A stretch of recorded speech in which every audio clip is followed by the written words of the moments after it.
Allô tout le monde, donc aujourd'hui on se retrouve encore pour une nouvelle vidéo. Donc précédemment dans la dernière vidéo j'ai parlé du Bitcoin, mais donc de comment ça marchait. Maintenant j'aimerais justement parler de pourquoi Bitcoin atteindrait 1 million de dollars d'ici 2030. C'est ça le sujet de la vidéo aujourd'hui, donc c'est parti. Premièrement, pourquoi Bitcoin atteindrait 1 million de dollars d'ici 2030? En fait la première raison c'est que on est à ses tout débuts, c'est-à-dire que Bitcoin en ce moment, le nombre de personnes qui utilisent cette blockchain là c'est 200 millions. Et donc si on compare au marché traditionnel qui est exactement 4 milliards de personnes, c'est juste pas comparable. Si on prend justement le 200 millions d'utilisateurs du Bitcoin versus et son prix qui était à environ aux alentours de 40 000 et on prend la bourse actuelle avec 5 milliards d'utilisateurs, on peut faire facilement un fois 25. Donc faire fois 25 sur le prix de 40 000, on peut atteindre facilement le 1 million de dollars pour le Bitcoin. La deuxième raison du pourquoi Bitcoin atteindrait 1 million de dollars d'ici 2030, c'est que son nombre de supply, c'est-à-dire le nombre de Bitcoin en circulation, est limité à 21 millions. Ce que ça veut dire, c'est qu'il va jamais en avoir un de plus quand il va avoir exactement, exemple, 4 milliards d'utilisateurs. Ça va faire en sorte le prix va automatiquement monter parce que la demande va être vraiment plus grande que l'offre, que la valeur du Bitcoin va augmenter extrêmement facilement.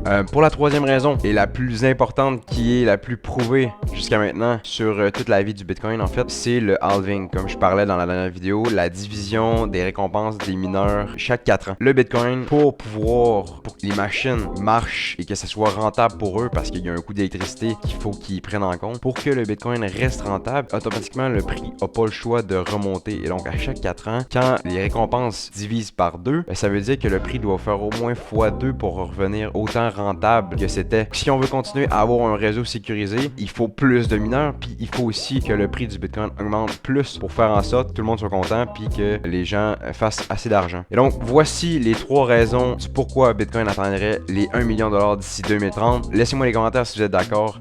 N'oubliez pas de mettre un like parce que je suis nouveau sur YouTube. Et donc merci de m'avoir écouté, puis on se retrouve pour une nouvelle vidéo. Salut!